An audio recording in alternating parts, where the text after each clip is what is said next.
Hi everyone, I'm Rachel McAllister. I'm one of the actors at Pitlochry Festival Theatre, and today I am continuing my journey through time with notable writers throughout history. So today we're swimming the channel over to France in the 1600s and we're going to learn something about Moliere. So Moliere is one of France's most notable writers. His works have been translated into every major living language, except for maybe Klingon, not so sure about that. His plays include Tartuffe, The School for Wives, Don Juan, The Miser, and just like Shakespeare, they're all still performed today.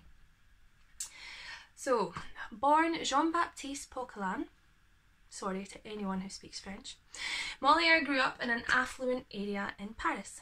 His family were of a high social class, so that meant he got access to a good education at a really prestigious French school. His dad actually bought an honorary post in court under Louis XIII, so Moliere inherited that, and this gained him access to the nobility, the influential, and it seemingly set him up for a life in office at court. So he could have his title, perform his duties, and make a really affluent life for himself. But at the age of 21, he decided to abandon all of this, renounce his social standing, and become an actor. So he started a theatre company with a few friends, and they toured around trying to perform, but they weren't very successful. And within 2 years they were completely bankrupt. They owed money to many people, and he actually ended up spending a whole 24 hours in jail. So it's thought that at this time, this is when he got rid of his old name and took the stage name of Moliere. And this was thought to be because he wanted to distance himself from his father's name, so his father wouldn't be embarrassed by his theatrical goings on, because at that time it wasn't highly respected to be an actor. It was legal at the time in France, however it was so frowned upon by the church that if you were an actor you were not allowed to be buried on church property. So it wasn't a profession that people did for status. So Moliere changed his name in the hopes that his father wouldn't be tarnished by his reputation. But being bankrupt didn't deter Moliere. He began a new theatre company and he got to work, mostly acting, but then he started to write. So thanks to a patronage from a number of aristocrats, Moliere's troupe eventually performed in front of the king. So this performance went down really well, the king loved it, and this meant Moliere gained status in Paris, and they were actually allocated a theatre in which they were allowed to perform. And during this time, Moliere worked in close contact with a Commedia dell'arte troupe, and this would highly influence his future writings. So he's got his status, he's allowed to perform, and so he gets to writing. So Moliere preferred to write and act in his tragedies, but it was actually his farces that made him famous among the Parisians. So at the time, the farces would be performed after a tragedy. So the audience would go, you would watch a tragedy, and then you would watch the farce. So you got to see two plays, whether you wanted to or not.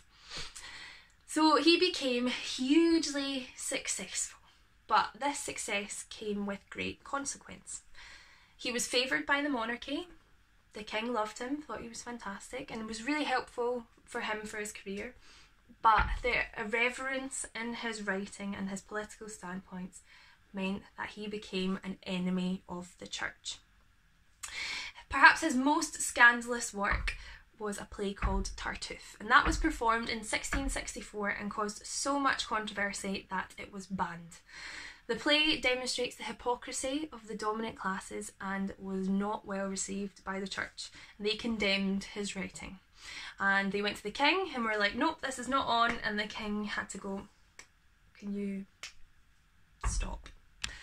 So didn't go down well. So the workload of this, of his acting, of his writing, and of this being notorious with the French aristocracy, it took its toll over Moliere's health.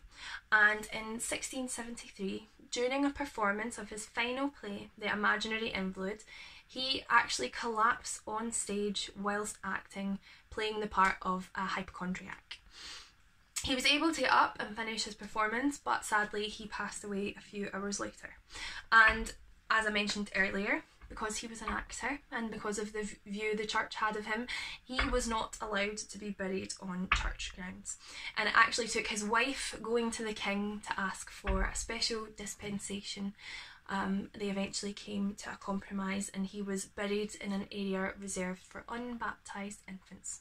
So that's how controversial he was. So why are we even talking about him? Why is he still relevant today? So although his plays were widely condemned by conventional thinkers or religious leaders or even medical professionals, the general public absolutely loved him. They loved his comedies, they loved how irreverent he was, they loved how political his work was. And when people like your plays, they keep getting played. So his success continued throughout the 18th century. And his plays came over to England, and then English playwrights started trying to emulate his dramatic style. And then during the French Restoration in the 19th century, it just exploded and people loved him. They had this newfound love for him. And this continued throughout the generations. People admired him for the way he blended comedic techniques that belonged to different schools, how unique his point of view was, and how unconventional he was. And even now, he is still being studied by scholars today, studying the moral and philosophical values of his works. So that's why he's relevant. So that is our snapshot into history for today. I hope you enjoyed learning along with me. See you soon.